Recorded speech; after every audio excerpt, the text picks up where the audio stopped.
Hello and welcome to the Division III February webinar. I'm Louise McCleary. I'm the Interim Vice President for Division III, and I'm joined today by Ali Spungen, Eric Hartung, and Bill Regan. And we're going to give you a recap of the NCAA convention. We have a really full agenda, so we're going to give you updates on both the Management Council and the President's Council. You can see that on the screen. So we're going to talk a little bit about our Division III Constitution Advisory Council and how we're transitioning that. We'll talk about a full-time blanket waiver that was approved by the Management Council, provide an update on gender equity, especially phase 2. You'll hear about our graduation rate report and our Division III membership survey that we're sending out in the near future. We also will give you updates beyond the councils. The Board of Governors recently changed the transgender student-athlete participation policy. We'll provide an update on that, as well as highlight the LGBTQ of the Year Recognition Award Program. And then we'll wrap up this 30-minute webinar with the 2022 legislative proposals. So let's get started. The Division III Advisory Council, as I mentioned, it was formerly known as the Constitution Advisory Council. And we had 5 Division III representatives on the Constitution Committee. And those representatives asked the Division III Administrative Committee back in August to create an advisory council, which they did. So this advisory council has been meeting every other week since really late August, early September. And what they were doing is they were providing feedback and guidance to the 5 representatives on the Constitution Committee as we were drafting that new Constitution. Well, as you know, we passed the new Constitution at 2 weeks ago at the NCAA convention. It passed, it was an association-wide vote. It passed with 80% of the vote. And for those of you that were wondering, it was also passed with 70% of Division III delegates voting in favor of it. So what we did last week or 2 weeks ago at the NCAA convention, our President's Council met and said, okay, with the Advisory Council, we have a new Constitution. How should we keep it? And should we change its focus? And the answer was yes and yes. And so the President's Council said, we definitely want to keep the Advisory Council. We want it to remain as an advisory body up to the President's Council, but we want to shift its focus. We no longer need those members to give feedback on a new Constitution. Instead, we really need them to help our standing governance committees implement strategies for the new constitutional requirements. There are quite a few, as well as management of our current policies, initiatives, and bylaws that we're going to talk about a little bit more when we give you an update on the membership survey that we're sending out. So we're moving forward. The Advisory Council actually met today. And the last thing I'll mention is the President's Council also tasked our Division III Administrative Committee with reviewing the composition. We had heard from some in the membership that there were some conferences that were not represented. And so the Administrative Committee will review that composition and make changes as needed. So lots of work ahead for the Advisory Council. What we saw is that during convention, our Management Council also met and they approved an extension for the 21-22 academic year blanket waiver for next year, 22-23. But it's only there for any student that does not use the waiver this year.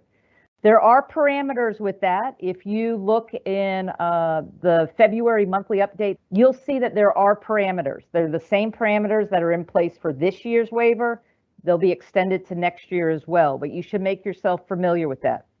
The other thing that I'll say in this particular space is that the council also said that they do not want to extend the blanket relief for a 3rd year, and that means that would be into 23-24.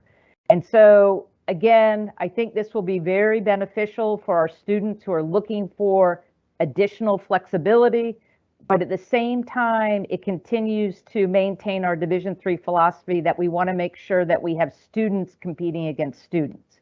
And so that's something that may be of interest to many of you on campus. You've been hearing about the gender equity in phase 1 and phase 2 that we received. Phase 1, as a reminder, came out. It was released to the membership and to our councils in early August. Phase 2, which covered all of the other championships besides men's and women's basketball, so 84 total championships, was released in late October. So what our councils, both Management Council and President's Council, heard during convention was an update, especially on those phase 2 actions. And so what President's Council did, similar to phase 1, is they have put that back to some of our standing governance committees, in particular the Championships Committee and our Strategic Planning and Finance Committee, and said there are specific recommendations that would impact Division 3 in phase 2. Take a look at those committees and make any recommendations back up to the councils. And as you see in that third bullet point, areas that those committees will focus on is, do we currently have clear criteria regarding championships funding, bracket field size, how we're making travel party decisions that really integrate gender equity principles? That will be very important. The good news out of both phase 1 and phase 2 is that generally speaking, Division 3 is providing equitable experiences across the board. But this is something that we continue to keep top of mind. As I mentioned, those committees will look at it at their upcoming meetings, and those initial reports will go back to the councils in April, but I would expect more fully developed recommendations, if needed, would go to the councils during their summer meetings.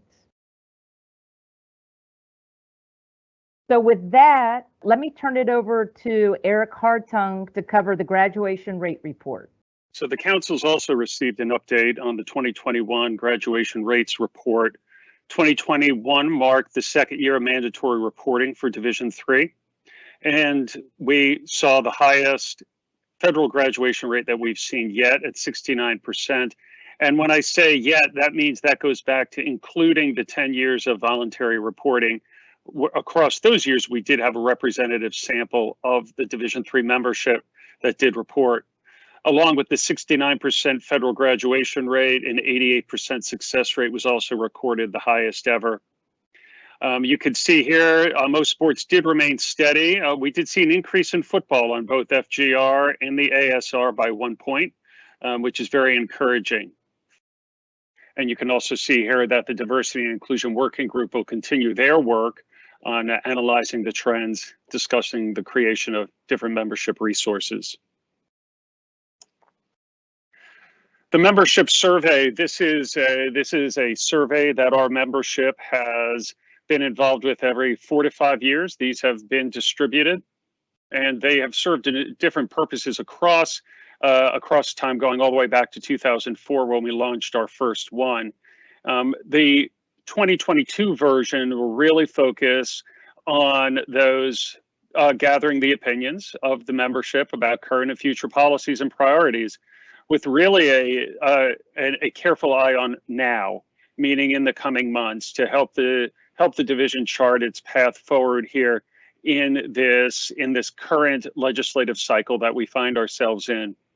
And feedback will begin to be shepherded out to the various committees and the councils beginning in early March, once we have everything back and reports put together.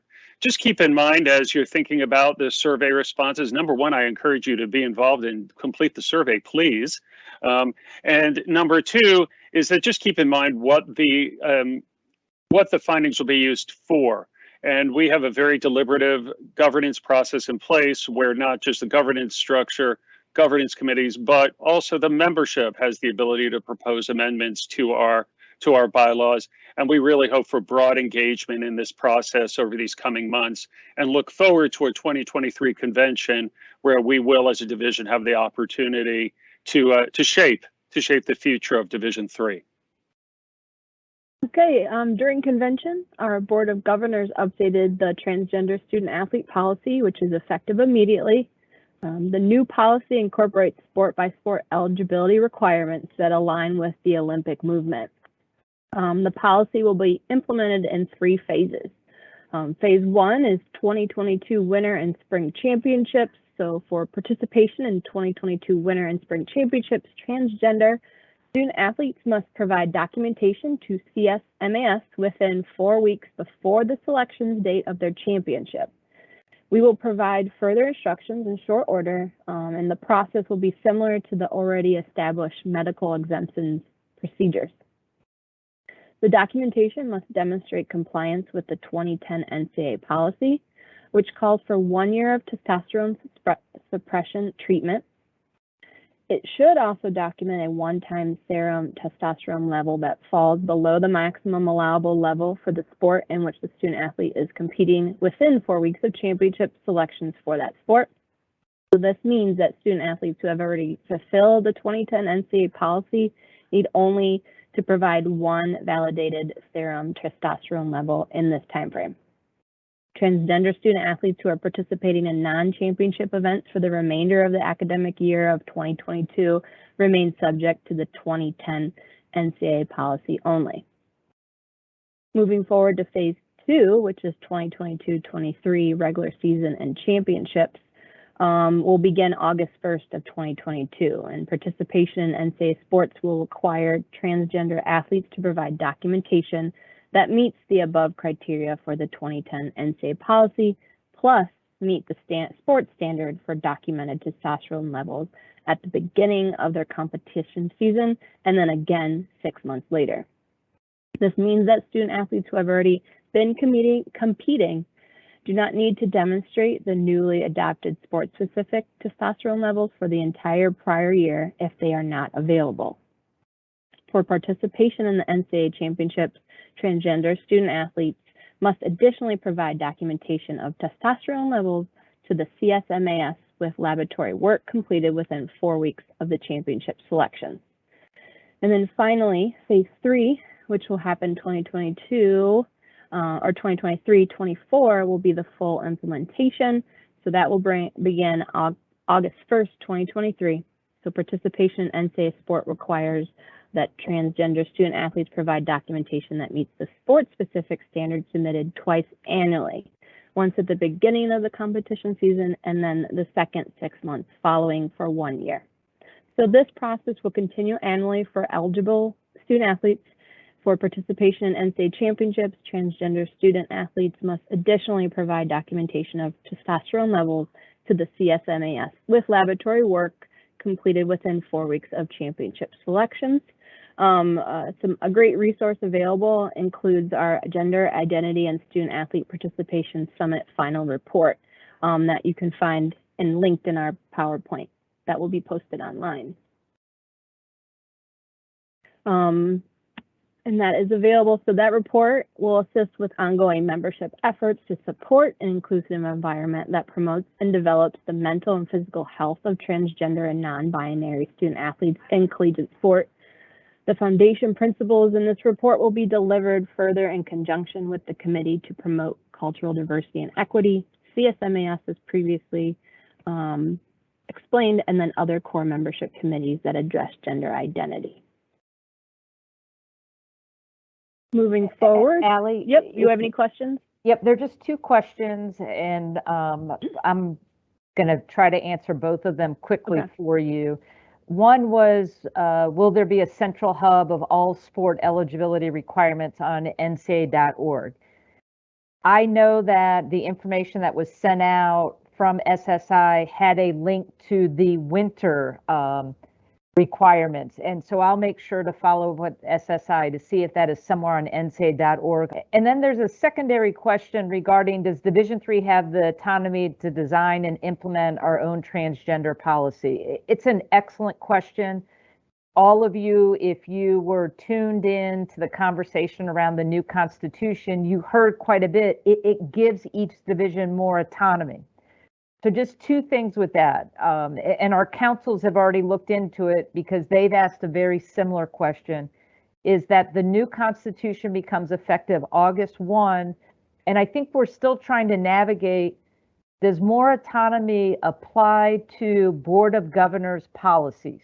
So for example, the transgender policy, another Board of Governors policy is the campus sexual violence attestation, which we've also heard quite a bit of feedback from our membership. So it's an excellent question that we don't have an answer today, but know that both the Management Council and the President's Council are tracking on that and working with the Board of Governors and others to see what type of autonomy Division III would have moving forward in that particular space. Perfect. Thanks, Louise. So as you see on the screen, the LGBTQ of the Year recognition awards happened. This is the second annual that we held an in-person celebration during convention 2 weeks ago. Our 2021 LGBTQ of the Year recipients were, as an institution, Springfield College. In the administrator coach staff area, Jessica Duff from Smith College. And as our student athlete, Matthew McGough of Johns Hopkins University. Congratulations to our 3 recipients for 2021. If you have some great opportunities, individuals, institutions you'd like to nominate, just know that that recognition for the 22 awards will be opening. So please get your nominations in. Great. Thanks, Allie. Good afternoon, everybody. We'll spend a little time just providing a quick overview of the legislative proposals that were voted on in our convention that was, hard to believe, almost 2 weeks ago. Rather than go through each one individually, what I'd like to do is just really highlight those proposals that maybe there is some follow-up to, or maybe have a different effective date. As you know, most proposals are effective August 1 of the year after convention. So proposals that were normally adopted in January be effective August 1, 2022. However, there are a few here that have a different effective date. We'll start first with Proposal 2022-1. This is emergency legislation, which provides the President's Council with the ability to adopt emergency legislation between conventions. That has immediate effective date. So this would give the President's Council that authority to adopt emergency legislation immediately. The next proposal that has a slightly different effective date is Proposal 2022-2. This is the amateurism proposal, in which the Eligibility Center will now be certifying the amateurism and pre-enrollment eligibility for any international student athlete. The effective date for this proposal is actually August 1, 2023. But as a point of follow-up, we've already begun working with the Eligibility Center to assist them in enabling the programming for this to become operational, hopefully within the fall, because as you actually begin to recruit international student athletes this fall, they'll be entering your institutions the following August.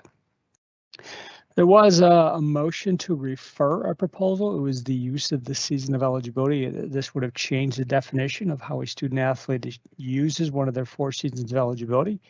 This would have changed it to from participation to actual competition. However, there was a motion that was adopted in which that proposal has been referred to the Interpretations Legislation Committee. That committee will begin reviewing that particular referral at its February in-person meeting, ultimately providing some recommendation to the President's Council for their consideration. I'm not sure we have a timing on that specific referral at this point, but I think the hope is to try to get that done as soon as possible. So really the ILC will begin looking at what type of data is needed, what information do they need from the staff, and we'll begin collecting that information to facilitate their review of that particular topic. Proposal 2022-4, Division III institutions that sponsor Division I sport will now be able to offer athletically related financial aid pursuant to Division III legislation. That also has an immediate effective date for those particular institutions. Remember, that really affects about 5 sports. The other immediate effective date is Proposal 2022-7. This is a proposal that modified or changed the practice activities for the sport of football. There were 3 separate sections. There was preseason, there was regular season, and there was spring. So what becomes immediately effective this spring, institutions will be able to, if they choose to be able to use the new legislation relative to their out-of-season activities that would be conducted this spring. The last two proposals have an August 1, 2022 effective date. So Luis, I will stop there. And we're going to go back to the update that Allie provided regarding the transgender policy, updated policy by the Board of Governors. And the question was, does it only apply to transgender female? And the answer to that is a definite yes, but there was a second question to say, does it apply to non-binary student athletes who are suppressing their testosterone? And I'm checking with my colleagues in the Sports Science Institute regarding the second half of that question, but it does not apply to transgender males. The new policy is specific to transgender females. All of our PowerPoints from our webinars are on the Division III membership page. On the far left side, it says webinars. You can click there and find all of our past PowerPoints, as well as our past recordings. So I will thank you for your time. I know it's very busy on campus. We appreciate all of you joining us today. Wish you all the best as you start your winter championships in the coming weeks. And hopefully we'll see you back in March for our next webinar. Take care again, and thank you so much for joining us today.